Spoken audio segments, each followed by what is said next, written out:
Adesina Koiki here at Madison Square Garden for Big East Men's and Women's Basketball Media Day, and we're starting off with the champions of the Big East from last season, regular season and tournament. Ryan Arcidiacono of the Villanova Wildcats joining us. 33 wins, a school record last year. How would you describe last season? It was a magical ride pretty much all season long. Oh yeah, for sure. It was a surreal experience, but we worked pretty hard every single day to keep getting better throughout the whole season, and to finish the way we did in the Big East tournament and the regular season was just an amazing feeling, and it's going to be tough to repeat that, but we're looking forward to trying to.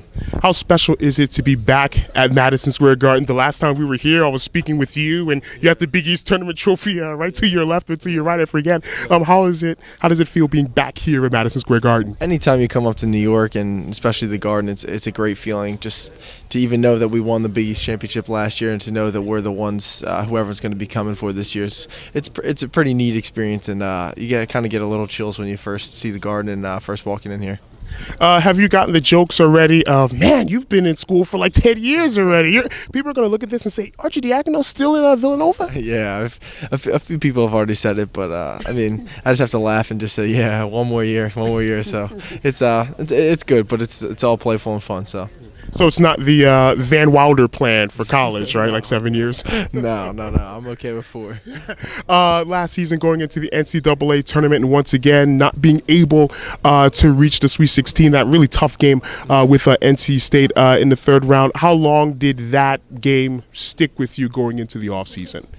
Like a little bit, but once you lose, we gave it our best shot, and we just weren't the better team that night. It doesn't mean we can't beat them if we play them again, but I kind of had maybe a week or so, but there's nothing really you can do about it. I mean, you can only just dwell on it and then just use it as motivation to get better. And I think after we came back for summer school, that was already forgotten, and it was already a new season with new players and everything.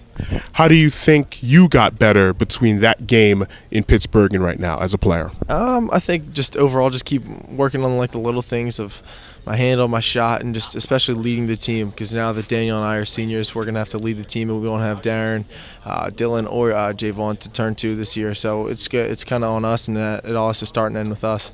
Is there anything specific that you had to work on in terms of maybe leadership? You have to be a leader. I don't know if you read any books, took any classes in terms of being much more either a vocal leader or a leader in the way that you want to be for this team. No, I didn't take any classes or read any books or anything like that. But I think definitely just talking to Coach Wright throughout the summertime and throughout all of the coaches throughout the summertime has really helped Daniel and I to become better leaders both on and off the court. On December 7th, you guys will be in Hawaii playing in Pearl Harbor on the anniversary of Pearl Harbor against the University of Oklahoma. Has that set in terms of really the importance of going to Hawaii and playing in that game? No, we'll think about that once we play the game, but once we're done playing the game before it, then our next opponent's Oklahoma. But we can't really think about that because that's only one game. Even if you win or lose, it doesn't really matter. It's a season where you play 29, 30 games, so that's what we're looking forward to every single game. But we'll focus on that when that time comes.